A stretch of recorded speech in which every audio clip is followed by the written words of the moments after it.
السلام علیکم ورحمۃ اللہ وبرکاتہ۔ یہ جو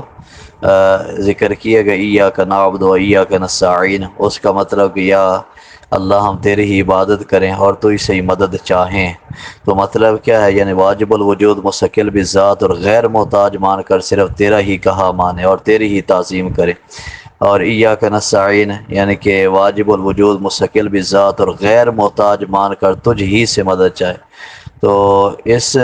سے پتہ چلتا ہے کہ یہ صفتیں کسی اور کے اندر نہیں پائی جا سکتی۔ اس اعتبار سے اگر کسی اور سے مدد طلب کی جاتی ہے، اس کو واجب الوجود تسلیم نہیں کیا جاتا، مستقل بذات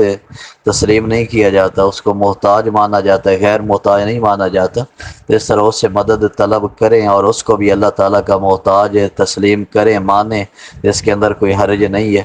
جب کہ یہ نظریہ ہو کہ اللہ تعالیٰ کے حکم، اللہ تعالیٰ کی اذن، اللہ تعالیٰ کے عطا کے بغیر کوئی مدد نہیں کر سکتا، جن کو پکارا جا رہا ہے تو وہ بھی کرم کریں گے تو اللہ تعالیٰ کی دی ہوئی طاقت سے کرم کریں گے،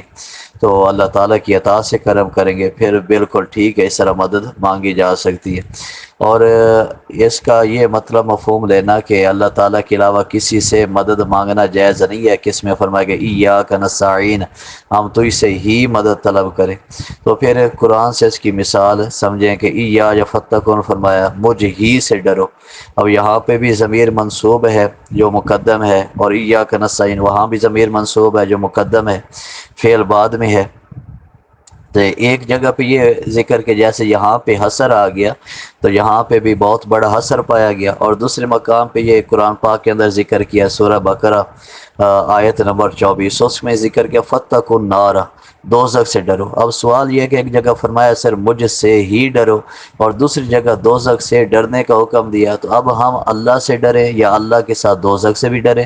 تو اس کا جواب یہ ہے کہ دوزخ سے ڈرنا در حقیقت اللہ سے ڈرنا ہے، کیونکہ دوزخ کو بنانے والا اللہ ہے اور اس میں جلانے کی طاقت پیدا کرنے والا بھی اللہ ہی ہے۔ تو اسی طرح اللہ کے پیاروں سے مدد مانگنا، اللہ ہی سے مدد مانگنا ہے، کیونکہ ان کو پیدا کرنے والا اور ان کو مدد کرنے کی طاقت عطا کرنے والا اللہ ہی ہے۔ تو اس نظریے سے اگر کسی کو پکارا جاتا ہے تو بالکل جائز ہے، اس کے اندر کسی اعتبار سے جرم اور گناہ نہیں ہے، جبکہ جس کو پکارا جا رہا ہے مدد کے لیے تو اس کو واجب الوجود مستقل بذات اور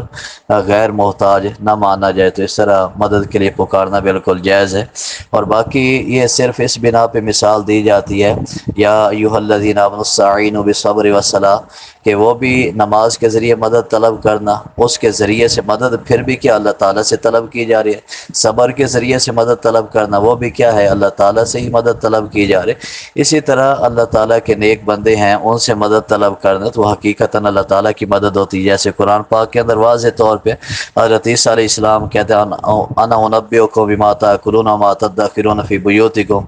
اس طرح باقی ابری الاکمہ والابرص واحیی الموتى باذن اللہ، میں جو اکمہ ہے ان کو تندرست کرتا ہوں، ابرص کے مریض ہیں ان کو تندرست کرتا ہوں اللہ تعالیٰ کی اذن سے۔ اب حضرت عیسیٰ علیہ السلام کے پاس لوگ آ رہی ہے، وہ ان کی مدد کر رہی ہے، جو لا علاج قسم کی بیماریاں ہیں ان کے اندر ان کی مدد کر رہی ہے، ان کی مشکل کو حل کر رہی ہے۔ تو یہ کتنی واضح طور پہ قرآن پاک کی آیات موجود ہے، تو حضرت عیسیٰ علیہ السلام بھی کر رہے ہیں تو اللہ تعالیٰ کے حکم سے کر رہی ہے۔ تو اس طرح باقی جس سے بھی مدد کی جاتی ہے، یہ قرآن پاک میں فرمایا وتعاونوا علی البر والتقوی، نیکی اور تقوی کے کاموں پہ ایک دوسرے کی مدد کرو، تو وہاں پہ کیا کہیں گے کہ وہاں پہ بھی تو حکم دیا گیا مدد کرنے کا، تو لہذا مدد ایک دوسرے کی جا سکتی ہے۔ اور اسی طرح جو بزرگان دین ہیں ان کو اللہ تعالیٰ نے ان کی ذات کے مطابق بہت زیادہ طاقتیں عطا فرمائی ہیں، وہ بھی اللہ تعالیٰ کی اذن سے مدد فرماتے ہیں۔ باقی یہ ساری چیزیں دیکھ لی جائیں، یعنی کہ اللہ تعالیٰ نے ہی ان کو طاقت عطا فرمائی ہے تو اس طاقت سے ہی وہ مدد فرماتے ہیں، تو یہ بالکل جائز ہے، اس کے اندر کوئی حرج نہیں ہے۔ جو شرک بنتا ہے تو وہ ذکر کیا جس اعتبار سے اللہ تعالیٰ سے مدد مانگی جا رہی ہے اسی حیثیت اور اعتبار سے مدد مانگے تو پھر شرک ہو گیا، تو اس طرح شرک نہیں بنتا، اور شرک کی تریب بھی اس پر سچی نہیں آتی۔ تو بالکل اللہ تعالیٰ سے مدد مانگنا حقیقتاً اللہ تعالیٰ ہی مدد کرتا ہے، باقی جتنے افراد مدد کرتے ہیں تو وہ ایک ذریعہ وسیلہ ہوتے ہیں۔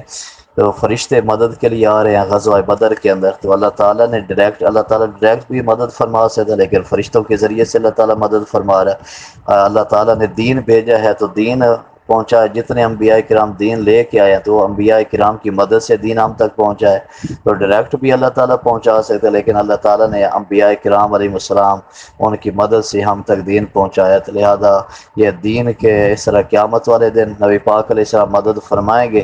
جیسے احادیث مبارکہ کے اندر موجود ہے، معاشر کے میدان کے اندر سارے اکٹھے ہوں گے، پریشان ہوں گے، اب کس کو مدد کے لیے پکاریں کہ حساب جلدی شروع ہو۔ تو بالکل حدیث صحیح ہے، وہاں بھی سارے نبی پاک علیہ السلام کی بارگاہ میں آخر میں پورے میدان معاشر والے حضور کی بارگاہ میں پہنچیں گے، اور اس مشکل وقت کے اندر نبی پاک علیہ السلام مدد فرمائیں گے، ان کی حاجت پوری کریں گے، مشکل کو دور کریں گے۔ تو لہٰذا یہ اہل سنت کا عقیدہ بالکل قرآن و سنت کی آیات کے مطابق ہے، جو تمام قرآن کی آیات کو سامنے رکھ کے نظریہ رکھا گیا ہے۔ تو باقی ایک قسم کی آیات ماننا، ایک قسم کا انکار کر دینا، تو یہ قرآن کے بعض حصے پہ ایمان لانا ہے، بعض کا انکار کرنا ہے، لہذا تمام قرآن کو ماننا چاہیے۔